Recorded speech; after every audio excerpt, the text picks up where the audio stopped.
It's Tuesday, the 7th of April 2026. Welcome to the Fast 5 Business News by Fear and Greed, where we give you the top 5 business stories you need to know in just 5 minutes. I'm Michael Thompson, and good morning, Sean Aylmer.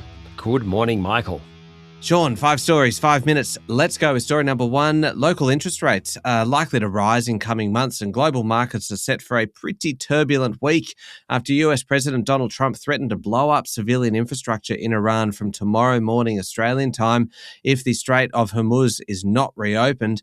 While the latest salvo from the president pushed up the price of oil, equity markets are under pressure while the local housing market is stumbling. Bond yields have risen while the Aussie dollar has fallen against the greenback. Where to start? Where to start? Of course, the war in the Middle East and the price of oil is a big unknown. The best case scenario is, as has been reported, a 45-day ceasefire.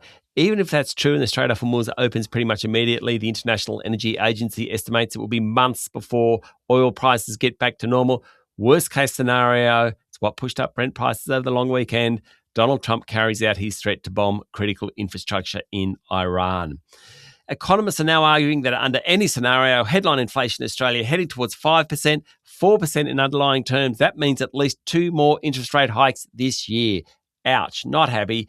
That's been reflected in the bond markets. Yields on 10-year bonds are now back above 5%. That's pretty high. Aussie dollar buying about 69 US cents.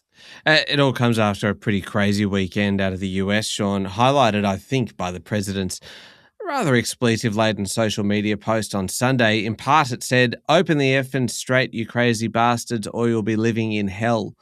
He, as part of that, he threatened to strike Iranian power plants and bridges if Tehran did not comply. But as you mentioned, there are also reports of a plan for a ceasefire.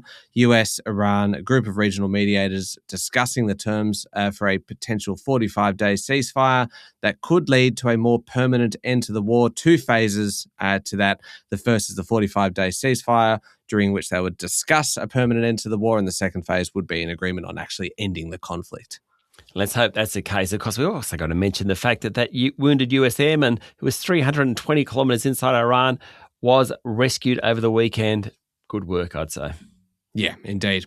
On to story number 2. All that global turmoil is also hitting the local housing market. Sean, the final auction clearance rate for the past week is set to fall below 50%, a level last hit during the first COVID shutdowns. The preliminary clearance rate, according to Cotality, came in at 55.5%. Given the difference between the preliminary rate and the final rate has been around 6 percentage points, then that final rate could actually end up showing that more houses were passed in than sold last week.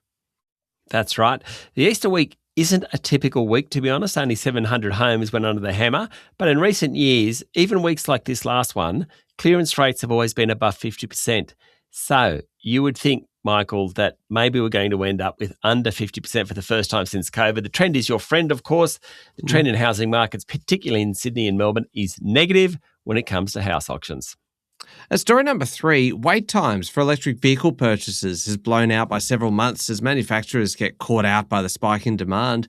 Chinese carmaker BYD said the average wait time for its top-selling Sea Lion 7 and the Atto 2 models was now between 2 and 3 months, up from kind of 2 to 3 weeks previously, after the Iran crisis created a bit of a rush on customers making that switch from petrol cars to EVs.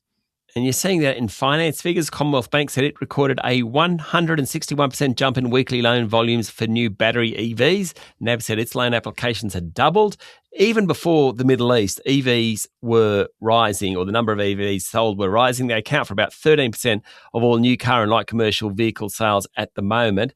I dare say, particularly with the free trade agreement with Europe underway now, where the EVs will be cheaper from that region, I reckon we're heading towards 20% EV sales by the end of the year. That's my prediction, Michael. Okay. Story number 4, just quickly, bad news for renters, with the market appearing to be at a bit of a turning point and rents to rise. Across the country, Cotality's National Rental Index is up 5.7%. That's the largest annual change since October 2024, adding about $37 a week to the median rental rate. Most capitals have seen the annual rate of rental growth accelerating since mid-last year amid persistently low vacancy rates. Nationally, the rental vacancy rate pushed a little higher in March, reaching 1.6%, but that is still well below the decade average of 2.5%. In fact, every capital city is below 2%. Adelaide's tightest, 0.9%. Perth at 1.1%. The least tight, though still very tight, Sydney at 1.7%. The reacceleration in rental growth is occurring at a time when rental affordability measures are already stretched. Why is this happening? Well, it's basically all about the fact that there's just not enough supply on the market at the moment. Last one, story number 5, Sean. Reality TV. Has it had its day? Well, possibly. The number of unscripted US series premieres fell by 15% last year and by a third since 2022. Several well-known series like MTV's Jersey Shore Family Vacation and Catfish, the TV show, have been recently cancelled, according to the New York Times. And apparently no genre is safe. Cooking, crime, home design, travel shows and more, they're all disappearing. I mean, there are a few that sort of are lasting, like Love Island, Housewives franchise, Below Deck, Survivor, they continue on. Others like Dancing with Stars have had a TikTok-fueled renaissance, at least in the US. There's been The Odd Disaster. The latest series of The Bachelorette was shelved after a video of Taylor Frankie Paul, the Bachelorette.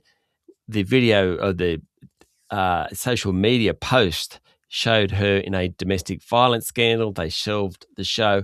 3 main reasons for the decline in reality TV: the fall off of cable TV in the US, the rise of YouTube, and ongoing consolidation in the industry. All right, there we go. The top 5 business stories in 5 minutes. Thank you, Sean. Thank you, Michael. It is Tuesday, the 7th of April, 2026. Remember to hit follow on the podcast, and if 5 minutes just isn't enough, you can find our longer daily show called Fear and Greed wherever you listen to podcasts. I'm Michael Thompson, and that was the Fast 5 Business News by Fear and Greed. Have a great day.